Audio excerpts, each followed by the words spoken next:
नमस्कार, आप देख रहे हैं सुनिए सरकार। मैं अभिसार शर्मा। ऐसा क्यों होता है कि चुनाव आते ही भारतीय जनता पार्टी को पाकिस्तान याद आता है?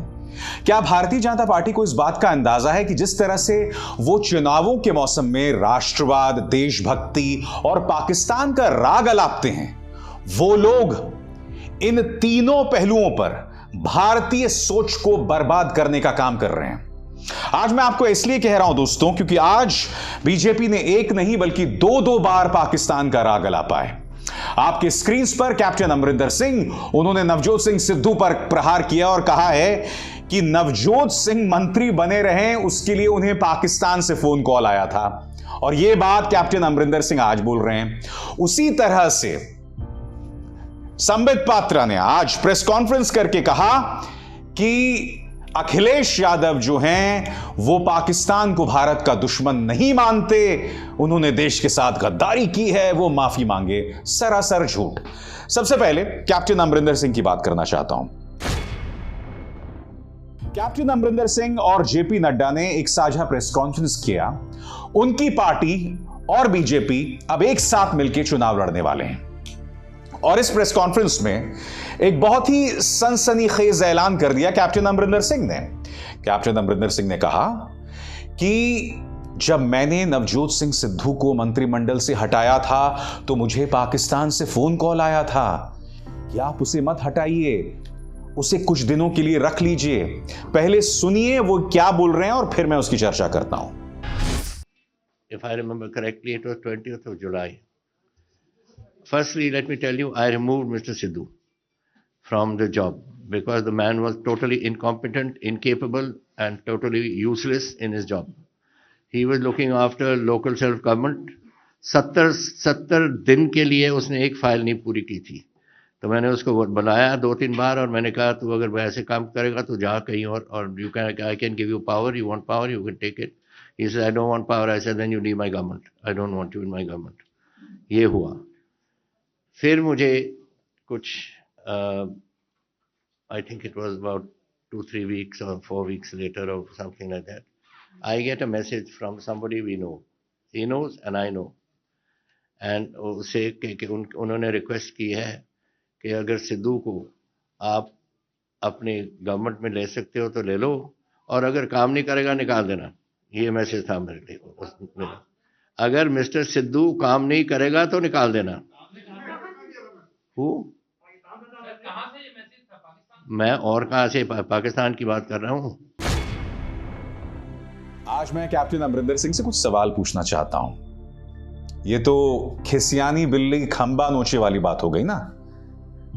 आप जब मुख्यमंत्री नहीं हैं तब आप इतनी बड़ी बात कर रहे हैं। इतने दिनों से आप खामोश थे कि कैप्टन अमरिंदर सिंह मुख्यमंत्री होते हुए इस बड़े राज को दबा दिया उन्होंने। किसके डर से आपने इस बात को दबाया, अगर यह बात सही है तो? वैसे मैं आपको बतला दूं, इस बात को लेकर बीजेपी कितनी गंभीर थी, या कि यह कहा जाए बीजेपी खुद अपने कैप्टन अमरिंदर सिंह को सीरियसली नहीं ले रही थी, वो इसके बाद पता चलता है। जब कैप्टन अमरिंदर सिंह इस पर बोल रहे होते हैं और पत्रकार जो हैं उनसे सवाल कर रहे होते हैं, तभी कोई बीजेपी का नेता पीछे से आता है कि यार चलो चलो बहुत हो गया। देखिए, I am telling about Pakistan.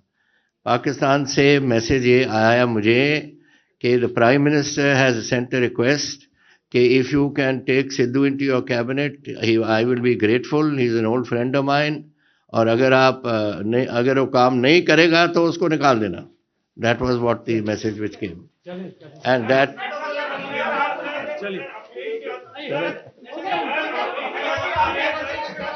हम सब कुछ समय पर बताते रहते हैं। देखिए आज आपको नंबर बता दिया। और आज भी यही हुआ था दोस्तों।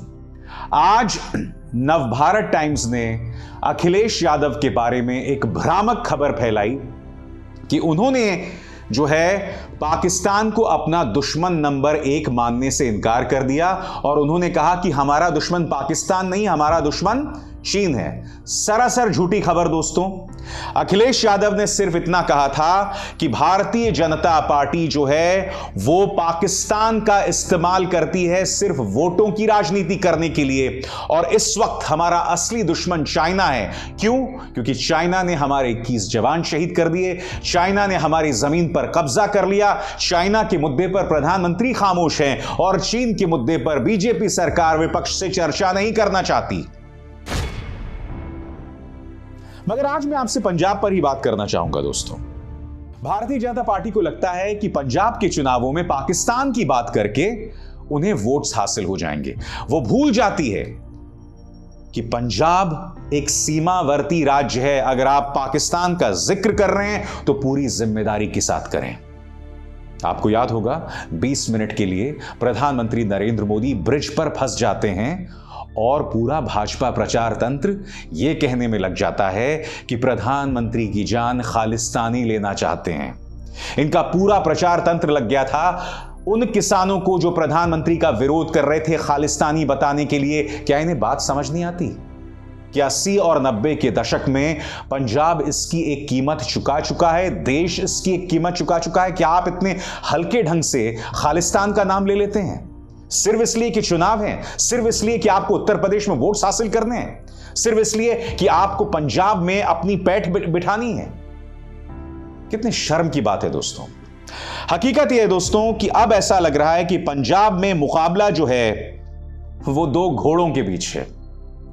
एक तरफ चरणजीत सिंह चन्नी की कांग्रेस और दूसरी तरफ भगवंत सिंह मान के नेतृत्व में आम आदमी पार्टी। और मैं आपको बतलाना चाहता हूं क्यों। क्योंकि इस वक्त जितने भी प्री पोल सर्वेज आ रहे हैं, हालांकि मुझे उनमें विश्वास नहीं है, उन सभी प्री पोल सर्वेज में या तो आम आदमी पार्टी को जीता हुआ दिखाया जा रहा है। वैसे अधिकतर प्री पोल सर्वेज में आम आदमी पार्टी को जीता हुआ दिखाया जा रहा है, या तो नहीं जीता हुआ दिखाया जा रहा है या मुकाबला बहुत करीबी है। और आप दोनों पार्टी के नेताओं में बयानों को देखकर आप अंदाजा लगा सकते हैं। मसलन चरणजीत सिंह चन्नी के रिश्तेदार के घर पर रेड होती है, मीडिया ये तस्वीरें सामने लेकर आता है कि उनके रिश्तेदार के घर में इतना पैसा मिला है, और फिर अरविंद केजरीवाल ये बयान देते हैं कि चन्नी आम आदमी नहीं बेईमान आदमी है। चन्नी इसका पलटवार करते हैं। चन्नी कहते हैं कि जब तुम्हारे यहां रेड पड़ रही थी तो तुम क्यों चीखे मार रहे थे? इसके जवाब में आप देखिए अरविंद केजरीवाल बोल रहे हैं कि मेरे घर जो रेड पड़ी थी उसमें मफलर भी नहीं मिला था, और आपके रिश्तेदार के घर में जो रेड मिली है करोड़ों वहां मिले हैं। इसके जवाब में होता यह दोस्तों कि चरणजीत सिंह चन्नी अरविंद केजरीवाल के खिलाफ मानहानि का मुकदमा दर्ज करने की बात करते हैं। और लगातार अरविंद केजरीवाल और चरणजीत सिंह चन्नी के बीच मुकाबला चल रहा है। वो एक दूसरे पर वार पलटवार कर रहे हैं। आज मैं एक सवाल पूछना चाहता हूं, क्या यह नहीं बतलाता कि पंजाब में अब सही मायने में मुकाबला आम आदमी पार्टी और कांग्रेस के बीच में है?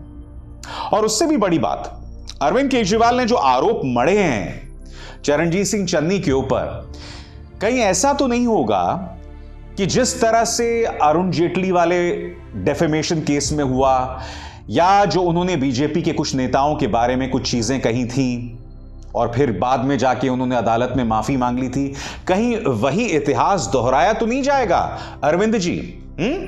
इसलिए मैं उम्मीद करता हूं कि अरविंद जी ने जो ये बात कही है उस पर वो अडिग रहेंगे, उससे पलटेंगे नहीं।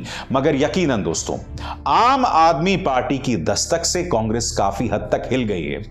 कांग्रेस की सबसे बड़ी चुनौती यह है कि कायदे से उन्हें चरणजीत सिंह चन्नी को अपना चेहरा घोषित कर देना चाहिए, मगर वो ऐसा कर नहीं रहे हैं, क्योंकि इस वक्त कांग्रेस के अंदर, पंजाब के अंदर सिर्फ टव्वल हो रहा है।